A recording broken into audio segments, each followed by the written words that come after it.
Баршаңызға қайырлы күн, менің құрметті оқырмандарым. Бүгін сіздермен осындай изолоннан үлкен гүлдерді қалай жасайтындығымыз жөнінде түсіндіріп өтетін боламын. Мынау менің алдын ала жасап қойған гүлдерім бұрын.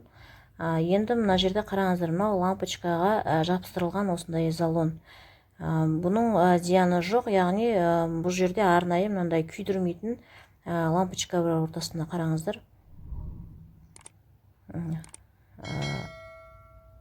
Осылай үлкен гүлдерді қалай жасауға болады, сол туралы айтамын. Бұл менің болашақ торшерім. Мынау енді хризантема гүлі. Мынау қарасаңыздар, бұл да осындай арнайы блогы бар, осындай арнайы светодиод осындай светильникке жабыстырылған. Бұны мен Алла қаласа болашақта үлкен вазаға орнатайын деп отырмын. Ал енді мына жерде үшінші гүл. Бұл арнайы плафон ортасында лампочка салған соң бетіне мынандай дөңгелек шаригін жауып, үстіп дайындап қоясыздар. Яғни бұл қарап отырсаңыздар, мына жерде менде қоңыр мен көк жалғанған. Бұны қалай жалғау керек екенін мен сіздерге описание бөліміне қалдырып кететін боламын. Қараңыздар, мына шарикті үстіп төбесіне шарды жабамыз, ортасына лампочкасын саламыз. Сосын мына тоқты арнайы металлы пластикке өткізетін боламыз. Енді мына жерде қарасаңыздар, мына жерде мен шаблон дайындап қойдым. Бүгін бізде георгиния гүлі болады. Мына жерде мен сіздерге бастамас бұрын георгиния мына гүлдердің жалпы түсіндіріп кетемін, мына хризантема ортасын қалай жасағандығым туралы. Мына жерде мынау барлығы описание бөлімінде тұрады. Барлық размерлер, қандай гүлге қандай размер қолданасыздар. Соны мен описание қалдырып кететін боламын. Міндетті түрде қарап шығыңыздар. Міне бірінші мен сіздерге мына хризантеманың ортасын қалай жасаймыз, сол туралы түсіндіріп кетемін.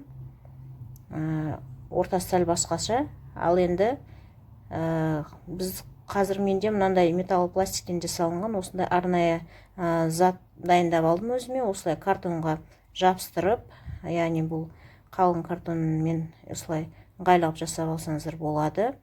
Бұны не үшін? Мынандай осындай форманы гүлдің салу үшін бізге осындай сәл томпақтау жасау үшін, гүлдің ортасын, изолон ортасын томпайтып шығару үшін, мына георгиния гүлінің жапырақшаларын осылай жасау үшін бізге үстіп керу керек болады шамалы изолонды. Сол үшін мен қолданамын осыны.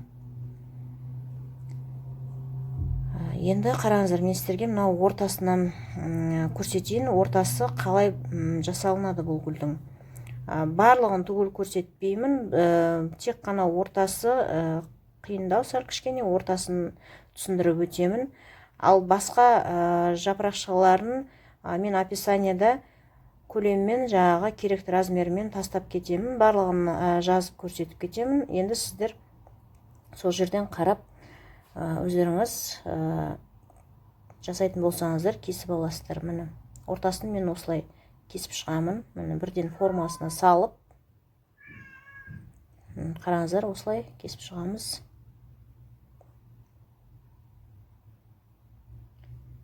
Міне енді бізде гүлдің ортасы дайын болды. Міне енді бұны қазір осындай фенмен, арнайы фенмен қыздырып формасына келістіретін боламыз.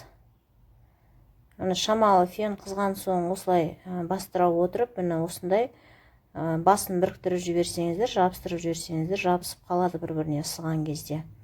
Сәл балқиды изолон. Міне үстіп жабыстырып жібересіздер. Яғни осылай жалғастырып кете бересіздер. Ешқандай қиындығы жоқ, өте оңай, жасалу жолы оңай. Ең бастысы мынау феннің ыстығынан абай болыңыздар. Бұл өте қатты жоғары температурада қызатын фен. Шашқа арналған фенді мен қолданбаймын, өйткені изолонға ол өте ұзақ жұмыс істейді. Ал енді қарасаңыздар, міне ортасын дайындап қойдық. Енді осыны үстіп қыздыра отырып, бұны клейсіз ақ осылай біз жабыстыратын боламыз. Яғни ыстық желімнің бізге аса қажеті болмайды. Міне үстіп қыздырып отырып жабыстырамыз. Міне ыстықтай кезінде осы ортасын мұжып өстіп формасына кестіріп аламыз. Яғни ортасы міне осындай әдемі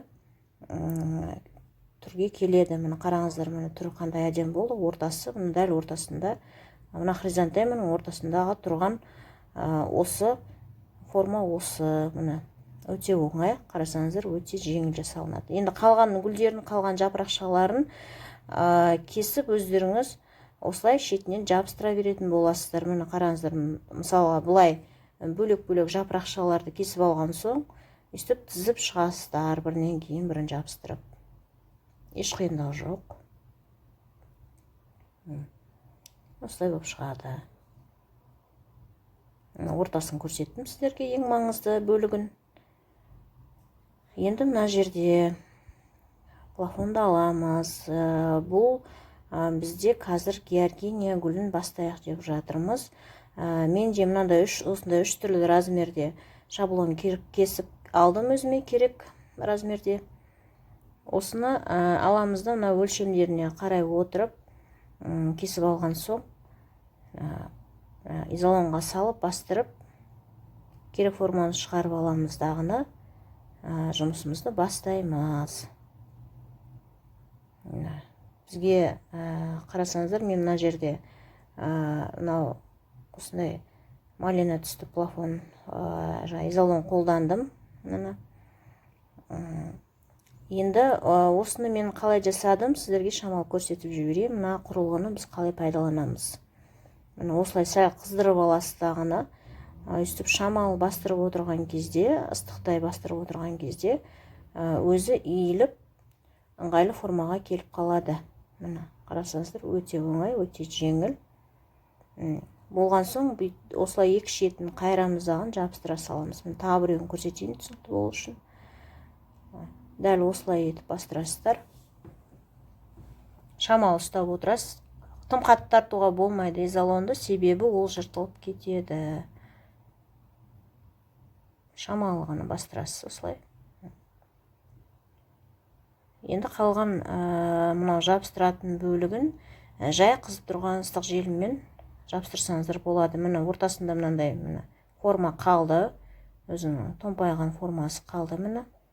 Енді екі шетін осылай пистолетпен, яғни ыстық желіммен өстіп жабыстырып шығасыздар. Яғни мына көтерілген бөлігін қарасаңыздар, міне көтерілген бөлік жағына қарай қайырамыз. Міне астыңғы бөлігін қараңыздар. Міне мынау шұңқыр жағы былай астына арғы бетке кетсе, мынау бер жағындағы мына қайырылатын бөлігі өзіңізге қарай қаратып қайырасыз. Барлығын осындай бірдей қылып шығасыздар. Міне қараңыздар. Барлығы осындай бірдей формада. Енді мынау біздің георгиниямыздың ең ортаңғы бөлігі осылай басталады бірінші. Мен сіздерге шардың размерін айта кетейін. Мына жерде міне 47 сантиметр. Маған енді қанша штук кетеді, барлығын сіздерге описанияға тастап кететін боламын, яғни жазып кетемін барлығын. Қайсының қанша штук салу керек екенін, жабыстыру керек екенін. Міне біз бірінші плафонның ортасын тауып аламыз, яғни дәл центрі дейміз, өстіп белгілеп аламыз. Содан кейін сол ортасынан бастап біз өстіп гүліміздің ортаңғы жапырақшаларын желімдеп бастаймыз. Өстіп ақырын ортасынан бастап желімдейміз. Осылай. Бұл бірінші бөлігін қайырмаймыз шетін, байқасаңыздар. Бірінші бөлігін жай ғана өстіп қырқып алып, осылай жабыстырып шығамыз. Менде шамамен бұл жерде 8-9 штук кетті. Сіздерге де түсіндіріп кетемін. Сіздер өздеріңіздің қолданатын плафондарыңызға қарай, размеріне қарай үлкен болса, сәл көбірек қолданасыздар, кішірек болса, сәл азырақ қолданасыздар. Яғни аз изолон фоамиран кетеді. Менде ортасында қазір жабыстырып отырғаным мен фоамиран. Глиттерный фоамиран. Осылай жабыстырып шығамыз толығымен. Мен енді жабыстырып болдым. Мына ортасын барлығын дөңгелетіп жабыстырып шықтым. Міне. Енді қараңыздар, ары қарай не істейміз. Енді келесі бөлігінде байқасаңыздар, мен мынау екі шетін қайырғанмын.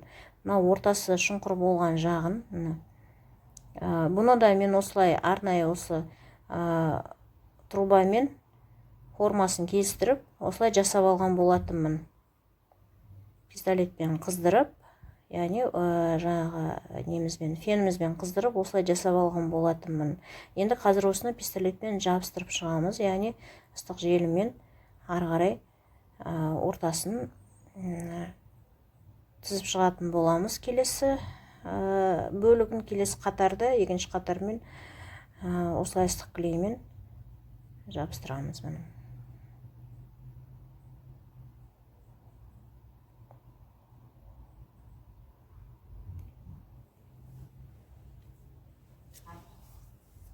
еш қиындығы жоқ, барлығы жеңіл, оңай. Бұл да тез жабысады. Мынау глиттерный болғаннан кейін кішкене клей жабысып, мынау жылтырағына шамалы кедергі жасап жатыр. Осылай жабыстыра бересіздер.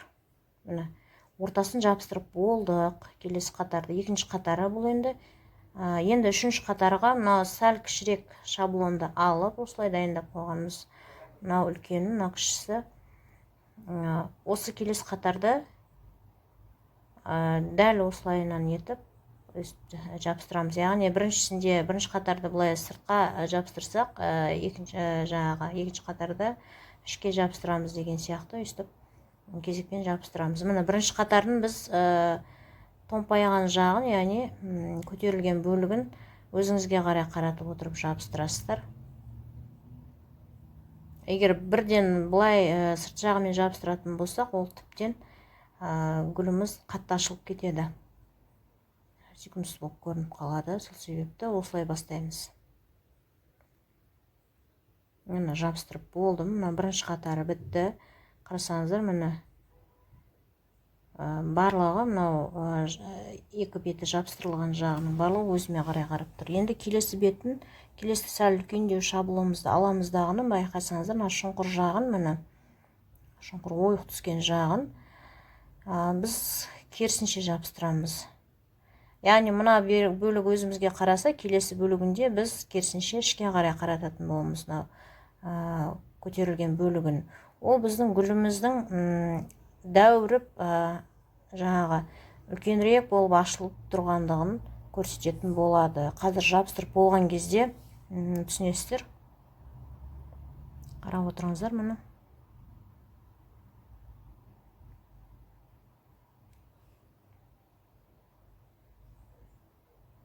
Нәтижесінде менде осындай гүл пайда болды. Георгиния гүлі пайда болады. Менде мынау сәл қоңыр түс болып қалды. Мынау алдында розовый шамалы түсетін, ол жетпей қалды дағыны. Менде осы қалғанын қоңырмен жабыстыра салдым. Енді астыңғы бөлігін біз жапырақпен әрлейтін боламыз. Яғни жасыл изолонмен жапырақшасын жасап шығатын боламыз. Жасыл изолонды аламыз дағыны. Осыған, яғни мынау георгиниямыздың плафонындағы астыңғы бөлігін шығарып алып, осыны өлшейтін боламыз.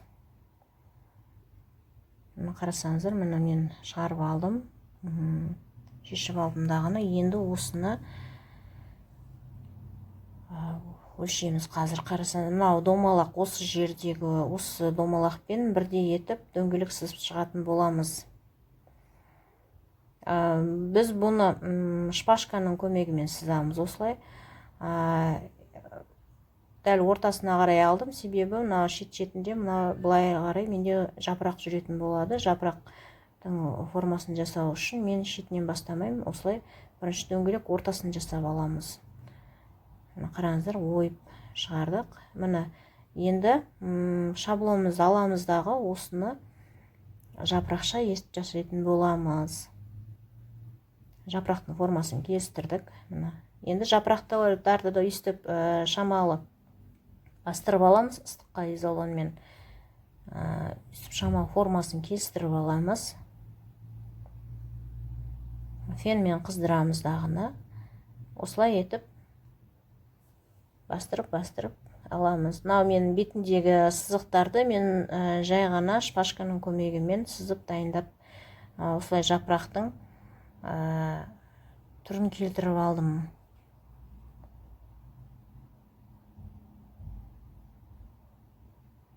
Осылай жабыстырып шығамыз. Осылай барлығын формасын иіп кестіріп аламыз. Міне енді осыны плафонымызға, гүліміздің астына осылай желмен жақсылап бекітетін боламыз. Әдемі көрінеді, қараңыздар, міне өте әдемі болып шықты. Міне енді бұны аламыз да осылай плафонмен жабыстырамыз. Яғни бұл бізге мынау көрінбес үшін тағы да осылай керекті изолон тағы да қырқып аламыз дағыны, өзінің мына керекті размерін алып осылай тағы да бекітіп көрінбейтін етіп жауып шығамыз барлығын. Қараңыздар, міне дайын болды.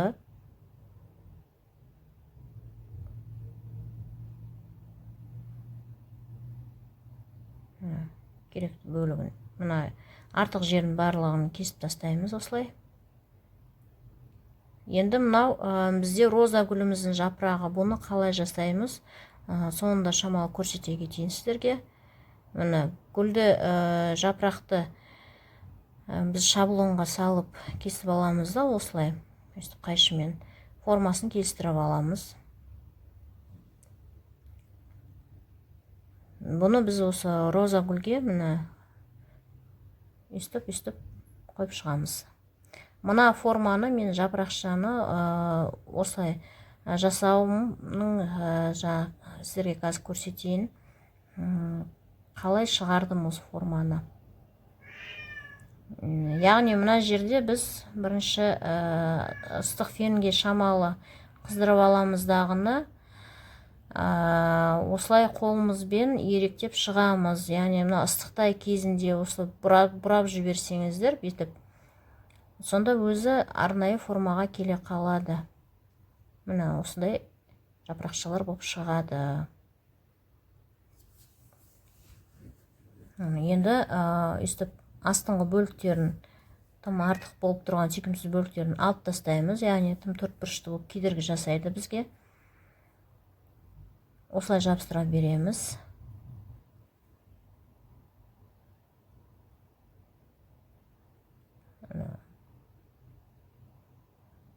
Қарасаңыздар, міне мынау менде көрінбейтіндей етіп, мынау жасылмен осылай домалақтап барлығын әдемілеп жауып шықтым. Қатты бастырып кішкене желіміз жабысқанша осылай ығыздап жабыстырып шығамыз. Желім қатқанға дейін ұстай тұрамыз. Болды. Енді роза гүлімізде дайын. Нәтижесінде қарасаңыздар, осындай әдемі гүлдер болып шықты. Хризантема, георгиния, роза. Міне.